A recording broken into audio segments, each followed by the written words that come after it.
হরে কৃষ্ণ। যোগিনী একাদশী মাহাত্ম্য। বর্মবৈবর্ত পুরাণে আষাঢ় মাসের কৃষ্ণপক্ষে একাদশী ব্রত মাহাত্ম্য যুধিষ্ঠির শ্রীকৃষ্ণ সংবাদ রূপে বর্ণিত আছে। যুধিষ্ঠির মহারাজ বললেন, হে বাসুদেব, আষাঢ় মাসের কৃষ্ণপক্ষে একাদশী মাহাত্ম্য কৃপাপূর্বক আমাকে বলুন। শ্রীকৃষ্ণ বললেন, হে মহারাজ, সকল পাপ বিনাশিনী ও মুক্তিপ্রদ এই উত্তম ব্রতের কথা বলছি, আপনি শ্রবণ করুন। আষাঢ় মাসের কৃষ্ণপক্ষিয়া একাদশী যোগিনী নামে খ্যাত। মহাপাপ নাশকারী এই তিথি ভবসাগরে পতিত মানুষের উদ্ধারের লাভের একমাত্র নৌকাস্বরূপ। ব্রত পালনকারীদের পক্ষে এটি সর্বশ্রেষ্ঠ ব্রত বলে প্রসিদ্ধ। এই প্রসঙ্গে আপনাকে একটি পবিত্র পৌরাণিক কাহিনী বলছি। অলকানগরে শিবভক্ত পরায়ণ কুবের নামে এক রাজা ছিল। তিনি প্রত্যহ শিব পূজা করতেন। তার হেমমালী নামে একজন মালী ছিল। প্রতিদিন শিব পূজার জন্য মানস সরোবরে থেকে সে ফুল তুলে এনে যক্ষরাজ কুবেরকে দিত। বিশালাক্ষী নামে হেমমালিনীর এক পরমা রূপবতী পত্নী ছিল। সে তার সুন্দরী পত্নীর প্রতি অত্যন্ত আসক্ত ছিল। একদিন সে তার স্ত্রীর প্রতি কামাসক্ত হয়ে পড়লেন। রাজভবনে যাওয়ার কথা ভুলে গেল। বেলা দুপহর অতীত হলো, অর্চনের সময় চলে যাচ্ছে দেখে রাজা ক্রুদ্ধ হলেন মালির বিলম্বর কারণে। অনুসন্ধানে এক দূত প্রেরণ করলেন। দূত এসে রাজাকে বলল, সে গৃহে স্ত্রীর সাথে আনন্দে মত্ত। দূতের কথা শুনে কুবের অত্যন্ত রেগে তখনই মালিকে তার সামনে হাজির করতে আদেশ দিলেন। এদিকে মালি কুবেরের পূজার সময় অতিবাহিত হয়েছে বুঝতে পেরে অত্যন্ত ভয় পেল। তাই স্নান না করেই সে রাজার কাছে উপস্থিত হল। তাকে দেখা মাত্রই রাজা ক্রোধবশে চোখ রাঙিয়ে বললেন, হেরে পাপিষ্ঠ দুরাচারী, তুই দেবপূজার পুষ্প আনতে অবজ্ঞা করেছিস, তাই আমি তোকে অভিশাপ দিচ্ছি।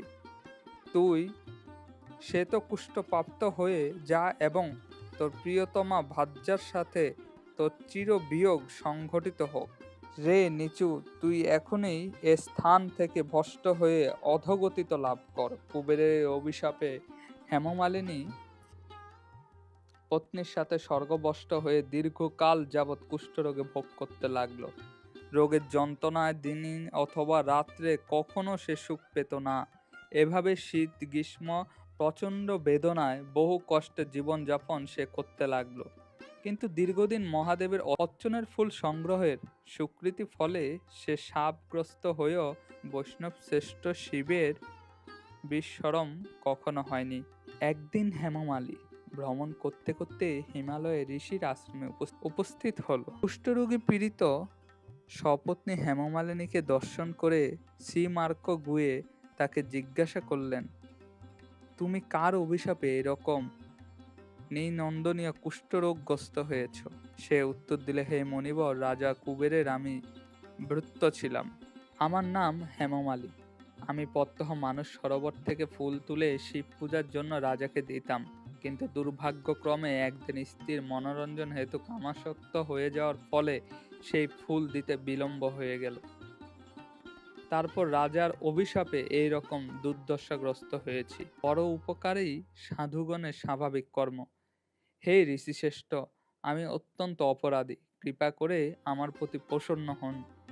তখন দয়ার্দ্র চিত্ত মার্কণ্ডেয় মুনি বললেন, হে মালী, তোমার মঙ্গলের জন্য শুভ ফল প্রদানকারী এই ব্রতের উপদেশ দিচ্ছি। তুমি আষাঢ় মাসের কৃষ্ণপক্ষের যোগিনী নামক একাদশী ব্রত পালন করো। এই ব্রতের পূর্ণ প্রভাবে তুমি অবশ্যই কুষ্ঠব্যাধি থেকে মুক্ত হবে। শ্রীকৃষ্ণ বললেন। ঋষির এই উপদেশ শ্রবণ করে হেমমালী তাকে প্রণাম জানালো। পরে অত্যন্ত আনন্দে ঋষির আদেশ মতো নিষ্ঠার সঙ্গে যোগিনী একাদশী ব্রত সে পালন করল। এভাবেই হেমমালী সমস্ত রোগ থেকে মুক্ত হলো এবং পত্নী সহ আবার সুখে জীবনযাপন করতে লাগলো। হে মহারাজ যুধিষ্ঠির, আমি আপনার কাছে এই ব্রত উপবাসের মহিমা কীর্তন করলাম। এই ব্রত পালনে ৮৮,০০০ ব্রাহ্মণকে ভোজন করানোর ফল লাভ হয়। যে ব্যক্তি এই মহাপাপ বিনাশকারী পুণ্য ফল প্রদায়িনী যোগিনী একাদশীর কথা পাঠ করে এবং শ্রবণ করে, সে অচিরেই সর্বপাপ থেকে মুক্ত হয়। হরে কৃষ্ণ। জয় জয় যোগিনী একাদশী কি জয়, হরি বল।